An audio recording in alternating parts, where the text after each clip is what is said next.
Series on the line. The final international match for India before the World Cup 2019 takes place at the capital, at the Firozshah Kotla. It's India v Australia, with the series pegged at 2-2 after a remarkable win in Mohali. Australia seems to have the momentum. They've come back from 2-0 down. India, of course, have rested one or two big players. How will this pan out? To look ahead to that game on Maruti Suzuki presents ESPNcricinfo Matchday, Brad Hodge and Deep Dasgupta. It's not happened often, gentlemen, in the history of the one-day game that a team has come back from 2-0 down in a 5-match series and won it 3-2. We'll show you only those few instances that it has happened.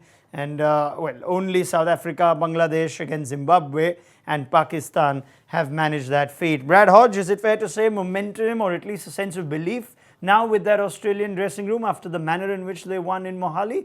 Are they going into this game as favourites? Yeah, I think they can certainly have some momentum and some belief that they can get the job done. A lot of the the people that are playing are actually familiar with the Firozshah Kotla in Delhi, so they'll all be in good spaces. A lot of encouragement in the last couple of games. Everyone seems to be peaking at the right moment. Some form with our batsmen. Bowlers are doing an incredible job, and fielding's been pretty good. So I think momentum is going to be right up there with the Aussies. And let's have a look at your playing 11. Like you rightly say, there are a few of these Aussie players that have memories of the Firozshah Kotla, certainly are used to playing there. Glenn Maxwell, Pat Cummins have all played a lot of IPL cricket in those parts. Sean Marsh has played so much IPL cricket all over India. You've brought Nathan Lyon in at the expense of Alex Carey and given Peter Handscomb the gloves. Now, I know it would have been a tough call. That's an interesting choice. I'm not sure it'll be a very popular one, but thoughts on why you've made that change, Hodgie? Look, I think this is something which I've thought about looking forward to the World Cup as well. I think Peter Handscomb probably deserves a spot given the fact that Smith and Warner will come back. So I'm giving this a little test in the last game of the series to see if it can work. The other thing is that our bowlers were quite vulnerable without Marcus Stoinis there.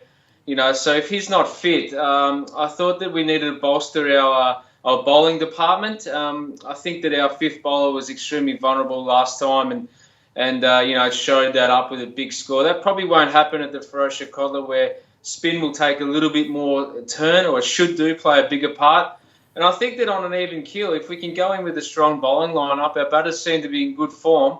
There's no reason why they shouldn't post a good total and get the job done. Now, will there be questions posed to India, Deep, after the manner in which they couldn't defend 3-5-8 in the last game? Would they be tempted to not go as spin heavy, as they did not play both frontline spinners? We know that Duke could be a factor in Delhi like it was in Mohali. Thoughts on this game and the team that you've picked? I'm going to go with the same 11. If you look at my team, I don't think there needs to be a change there. The conditions were adverse as far as bowlers are concerned. As you mentioned, the dew factor in Mohali, and it'll be there in Delhi as well. But I'm not going to worry too much and make changes.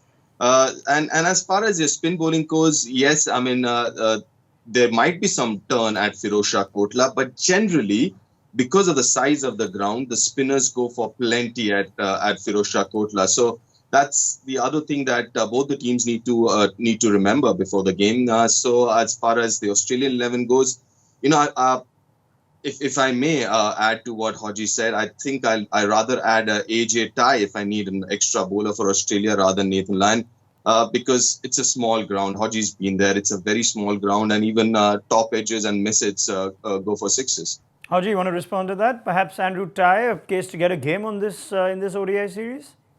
Yeah, look, it's a fair call. I was probably only banking on Nathan Lyon because he's just got, he's got some game time under his belt, and his economy rate's been pretty good. So, that was the only thing. I mean, we've seen Glenn Maxwell bowl particularly well in this series. So we've already got an off spinner. It was more so AJ Tye coming into the last game, sort of not having a lot of cricket under his belt. But yeah, certainly those variations of AJ Tye could be used. Deep, if I may say, Shikhar and Rohit back to form. One game's enough to feel good as an Indian fan or selector, that there's nothing, to worry anymore. Things are back to normal. Would there be a case to give one of them a rest so that KL Rahul gets a bat at the top of the order, maybe gets more game time, maybe even bring back Ambati Rayudu? This is, like we said, the last international game before the World Cup. No, I won't change anything as far as the playing 11 is concerned. But there could be a thought where you play KL as an opener and get maybe Rohit or Shikhar to play at 3 if required. But I really wouldn't change or rest anyone because, as you mentioned, they just got some runs. But again, I want to reiterate that both Rohit and Shikhar has looked all right, even though they haven't got runs in the last, big runs in the last 10, 12 games.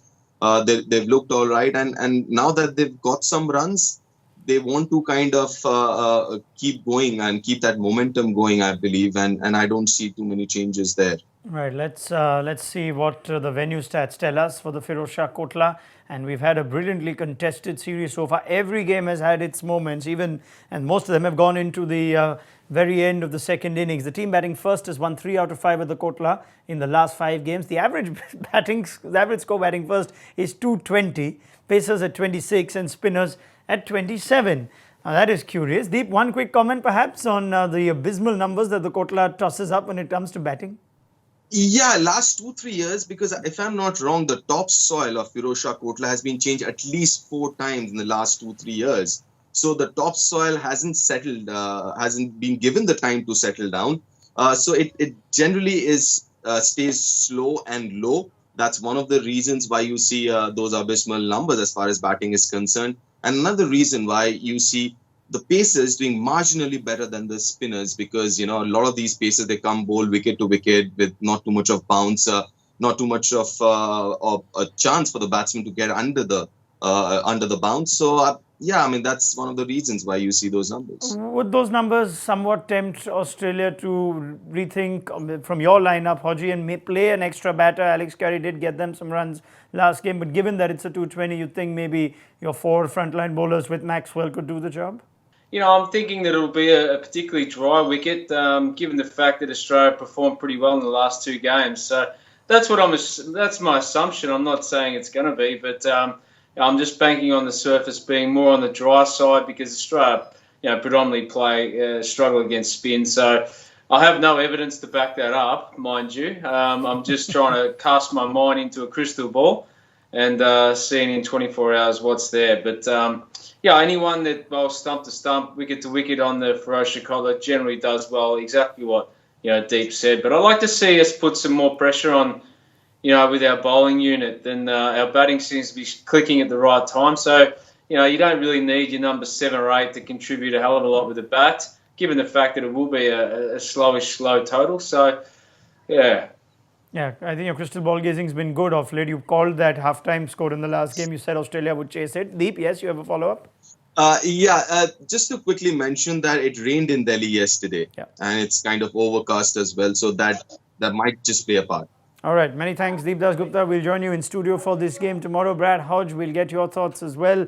Thank you both for looking ahead to this 5th and final India v Australia ODI on Maruti Suzuki Presents ESPNcricinfo Matchday. Don't forget to like, share, subscribe and leave your comments in the comment section below. Click on the bell icon for notifications.